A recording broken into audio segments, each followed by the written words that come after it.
కొన్నిసార్లు కొంతమంది అంటారు, ఏమి చర్చికి వెళ్తున్నారు కదా, మీకు ఇలాంటి కష్టం రావటం ఏంటి? మీరు చర్చికి వెళ్తున్నారు కదా, మీకు ఇలాంటి బాధ రావటం ఏంటి? మీరు చర్చికి వెళ్తున్నారు కదా, మీరు ప్రార్థన చేస్తే తగ్గిపోతాయి అంటారు కదా, మీకు రావటం ఏంటి అంటారు. అప్పుడు మన మనసు ఎలాగుంటుందమ్మా? నిజమే కదా, నిజమే కదా. ఆ సమయంలో కూడా, ఆ పరిస్థితిలో కూడా మనిషి ఎలాగుంటాడండి? విశ్వాస అయితే నా మేలు కొరకు దేవుడు అనుమతించాడు. మనకు తెలియదండి, మనం గ్రహించాం. ఆ గ్రహించడానికి కొంచెం టైం పడుతుందండి. అంటే కొంచెం వయసు రావాలి. వయసు అంటే ఫిజికల్ కాదండి, ఆత్మ సంబంధంగా అనుభవం పెరగాలండి. అప్పుడు గ్రహించగలుగుతాడండి. అయితే విశ్వాసం మాత్రం నా మేలు కొరకే వచ్చింది. ఒకవేళ మనకి ఏదైనా కష్టం వచ్చింది, అది శరీర సంబంధమైంది కావచ్చు, ఆర్థిక సంబంధమైంది కావచ్చు, ఉన్నాయి కదండి, ఉంటాయి. ఎవరైనా ఒక వ్యక్తి దగ్గరికి వెళ్ళి, బ్రదరు నాకు ఈ కష్టం వచ్చిందండి, నాకు ఈ బాధ వచ్చిందంటే వాళ్ళు ఏం చెప్తారమ్మా?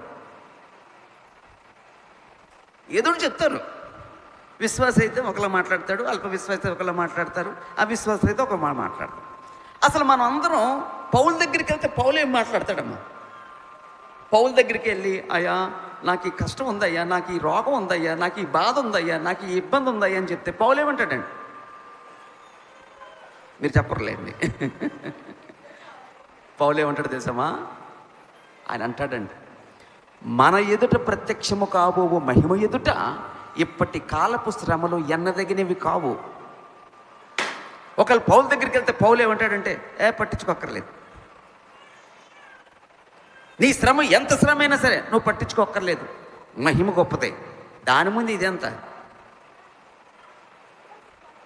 పౌలు పొందిన వ్యాధులు కానీ, పౌలు పొందిన కష్టాలు కానీ, పౌలు పొందిన శ్రమలు కానీ భూప్రపంచంలో ఎవరు పొందుంటాడండి? అయినా సరే పౌలు ఏమంటాడండి, అవి ఎన్నదగినవి కావు, మన ఎదుట ప్రత్యక్షము కావు మహిమ ఎదుట. ఆయన మహిమను చూడగలుగుతున్నాడండి. అందుకే ఆ శ్రమ చాలా చిన్నదిగా కనబడుతుందండి. మరి మనకేది పెద్దదిగా కనబడుతుంది? శ్రమ పెద్దదిగా కనబడుతుందా, మహిమ పెద్దదిగా కనబడుతుందా అమ్మా?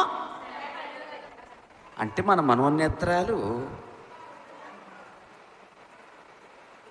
ఇంకా సరిగ్గా వెలిగించబడలేదేమో.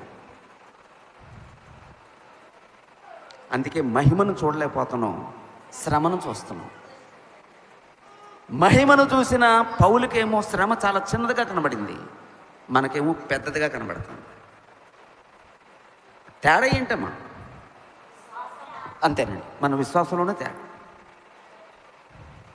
కాబట్టి విశ్వాసి అలాంటి అనారోగ్య పరిస్థితులు వచ్చినప్పుడు నా మేలు కొరకే దేవుడు అనుమతించాడు అని భావిస్తాడండి. యోబు ఆ విషయంలో ఎక్కడికి వెళ్ళిపోయాడంటే, ఎక్కడో ఉన్నాడండి యోబు. మనం